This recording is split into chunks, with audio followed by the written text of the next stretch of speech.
All right, welcome again. And today we'll be talking about three important topics, and that's trend lines, moving averages, and Bollinger bands. Okay, the three of them have one. They have this. They have similarity, and the similarity is that um, we use them to look for areas of support and resistance apart from the horizontal support and resistance that we all know. Apart from the horizontal support and resistance that we all know.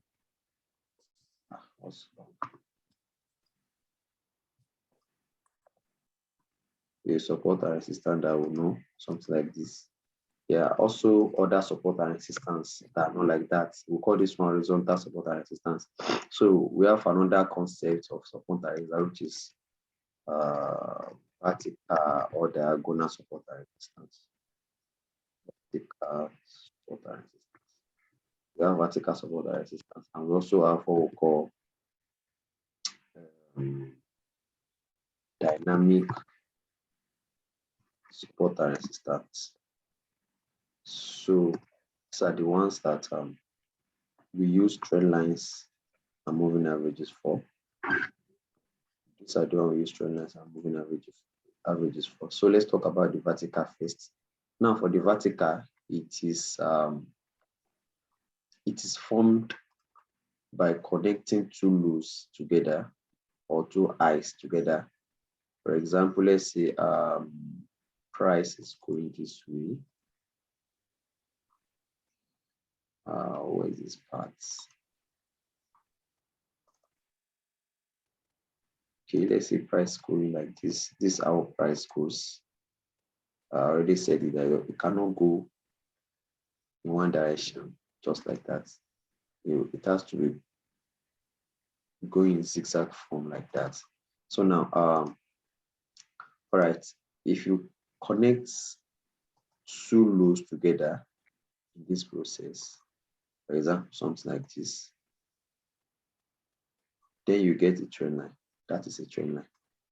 You get a trend line because if price will come to it the third time, you'll be expecting price to either break it, just like the horizontal one, to either break it or bounce off it.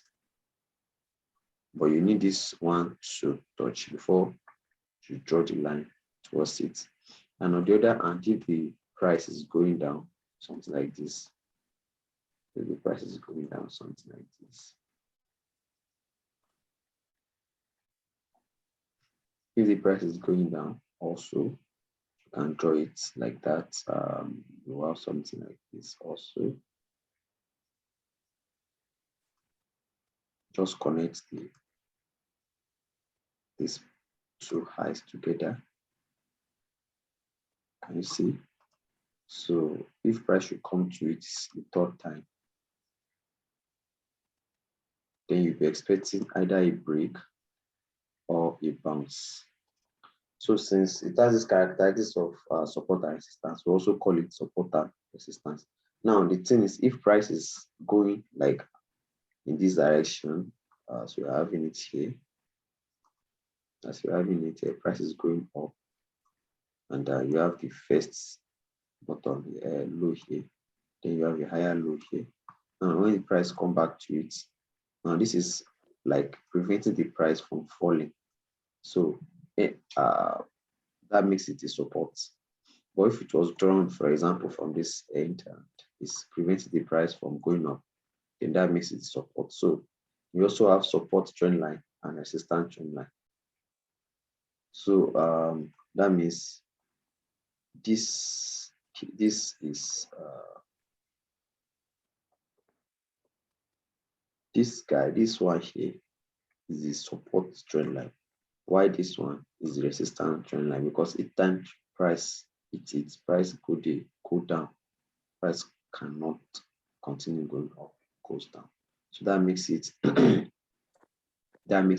the resistance trend line. I hope that's clear. Now let's look at it on the charts. Let's look at it really on the charts. On the chart we have it. Okay, let me draw it from here. I can draw this like this. Can you see I've been able to connect three bottoms together, three tops together rather. This is one touch, this is second touch, and this is the top touch. And here we have what? We have a bounce. Before we now go towards it again and now break it time around and go up. So that is it. That is how we use trend lines support and resistance. That is how we use trend line support and resistance. And this is trend line resistance because it's preventing the price from further going up before it finally breaks it. Now, just like we have it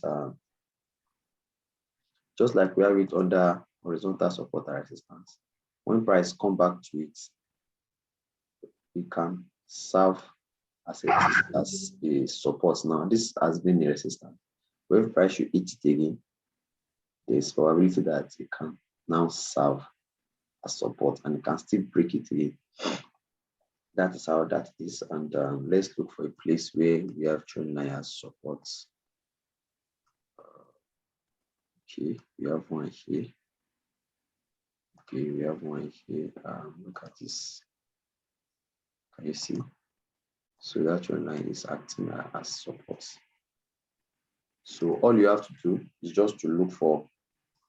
Let's assume that we are not seeing this part of the charts. This is what we are seeing.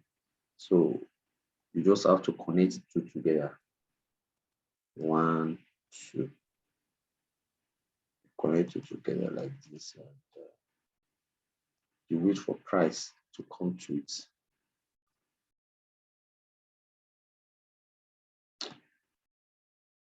You connect it together and you wait for price to come to it. So you keep drawing it. Can you see price have finally touched it and you see the bounce. Before you come back with the fourth time, break it. So that is support and resistance, and it's very easy to use. You have another one here. I think yes, that's another one. You can see the price came back to it the third time, bounce and broke it the first time. So that's how to use trend lines, and very, very easy to use. Okay, now the next one I'll talk about is the floating, like the dynamic support and resistance, and that is with the aid of our moving average. There's a tool, there's an indicator called moving average. Moving average.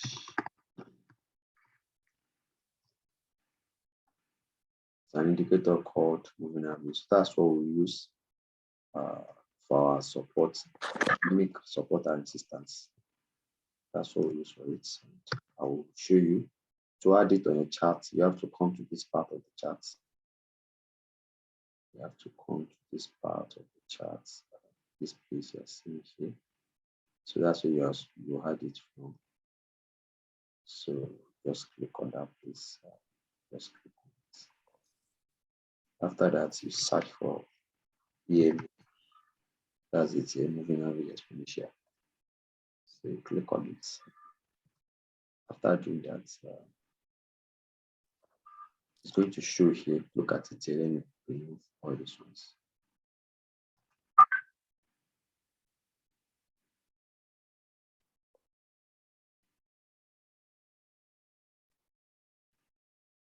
So you can change the length. Now, what do you mean by this length? I will explain it. Though it's not necessary you know it, just know how to use it. Now, what this moving average does is that it calculates the price, depends on how you set it, of each candle. Maybe you can put it on open, you can put it on close. So if you ask it to take its data from close, so it will be taking the value of each close of the candle For example, this particular candle closes at, it has not closed, it's still forming. But this one closes at 46,428. This one closes at 47,308. This one closes at 47,208. So to take it for as we are using length 100 length, it will take from 100 candles and divide it by 100. So any amount, any value you get, that's what you use to plot this moving average. Currently, this moving average is reading at this point, it's reading 40,000. I'm looking at it from here. So at this point, it's reading 48,879. So that's how the moving average take its calculation. Just take the candle close or candle open of the past candles, divide it by the number of the candle, and give you the average movement of price during that period of time. It's very easy. So how do we use it? It depends on your strategy, the one that works better for your strategy. It's very, I will teach you how to generate your own strategy in the course of this class. But for now, let's just stick to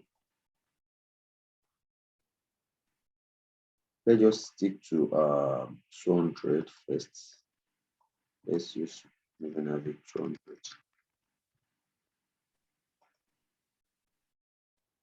Yeah, this is moving average 200, and you can see that each time price hits it, look at it here. When price hits it, you see how massive the price went up.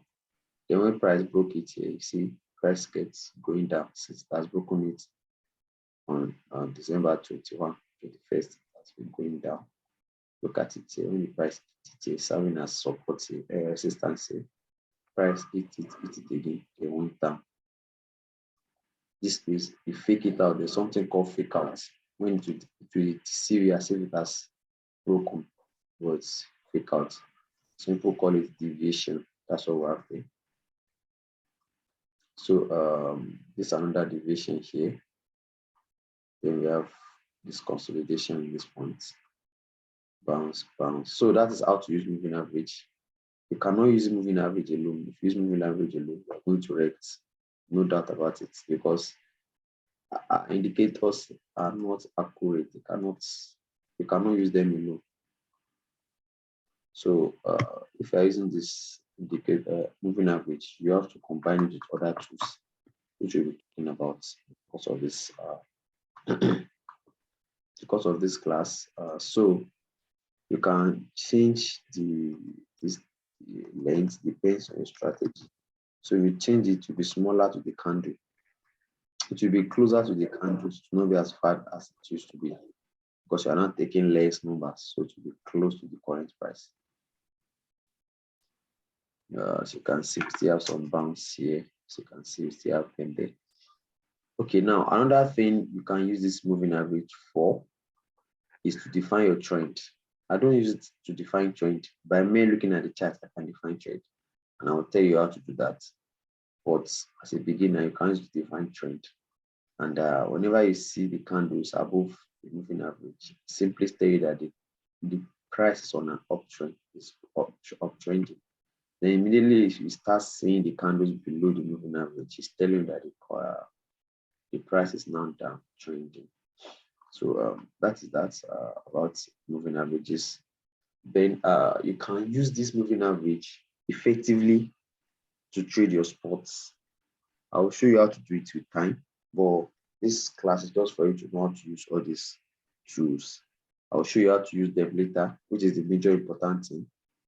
But for now, just understand how to use them. So that's how to use moving averages. There are other ways you can also use moving average. I think I've already spoken about the bounce. When price bounces, when it breaks it, also. I think those are the major use of it. With time, we'll get to understand it better. So the third one that I would like to talk about is the Bollinger Band. The Bollinger Band. I don't normally use this, but it's very, very essential. You learn how to use it. Very essential because it is very, very good for scalping. By the time I'll teach you how to scalp, because I'll still teach you about scalping, some people might choose scalping. So the concept of this Bollinger Band is very simple. Give you three band, like three, it gives you range at which the price is trending. So when the price is at the bottom of the range, you look to long it, and if it's at the top of the range, you look to short it. That's if it's at the bottom of the range, you look to buy it. You'll be expecting a bounce. So all these ones now, that's the these are the limitation of this tool. Because if you had just imagine you started, just imagine immediately eat it from me, you begin to you start selling from me, and hoping that it will go down because of the Bollinger Band theory. Then from there, it went up how many percent?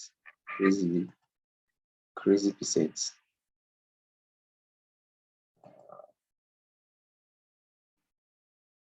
From there, it went up almost 468%. So that would be a huge loss on you. But the theory says that at the bottom of the Bollinger Band, when the price touches place, that's when you buy. When the price touches the top, that's where you sell. Then this middle is like the transition point where once we hit this middle, two things are bound to happen. It's either the price break it to the top or it reject it and go down. But at this bottom, we only expect it to go up. So that's Bollinger Band. And I want to talk about all these tools. Then later we'll now apply them. Let me look at another one. So yes, the next time I would like to talk about chart patterns. I would like to talk about chart patterns. We have a lot of chart patterns that we can use to trade. Oh gosh, we have a lot of them. We'll just talk about some. So now, what is chart patterns? The market, you can easily predict the market when you see something that you have seen before. For example, maybe the normal traditional market, everybody knows. That moment you see that petrol price is increasing, you now look at the history that okay, the last time that petrol price increased, what happened? Food stuff went up, transportation prices went up. So if you're an investor, you buy food stuff and keep, or you can even open a transportation company based on that, because you feel that price of everything will go up and you make more money of it. So it is here also. There are some signs you will see on the chart that will let you know, that may give you this what is it called now? This sign that the price is about to start going up. So these are what we call chart patterns, and we have a lot of it. We have triangle patterns. I think I should use phone for this. There's an app that has all these patterns. I don't have them offhand. We have rising wedge. This is rising wedge, for example. There's rising wedge that we traded at the very top of this Bitcoin when this thing started. Okay, I want to try and look for it. The very top here. I think this is it here. I think this is it. Yes.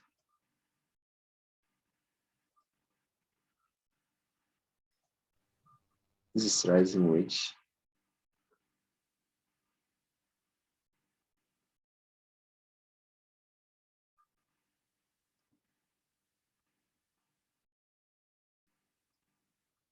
This is rising rate, and it's very easy to trade. Very, very easy. Um, the concept is just that when the price begin to converge like this, it's not forming a new low. It's not forming. It's not, uh, and it's not really forming a significant high like that. Then we'll be looking for end of the trend. This one is not really clear. Let me go to 4 hours.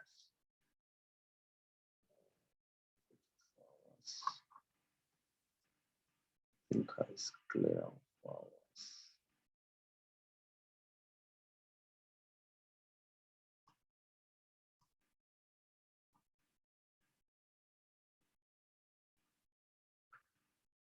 This is what I'm going to do. I'm going to get all those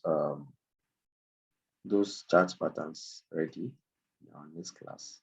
But this is what I'm looking for, something like this.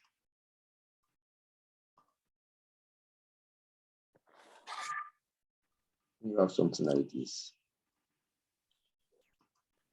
The price is going around it like this.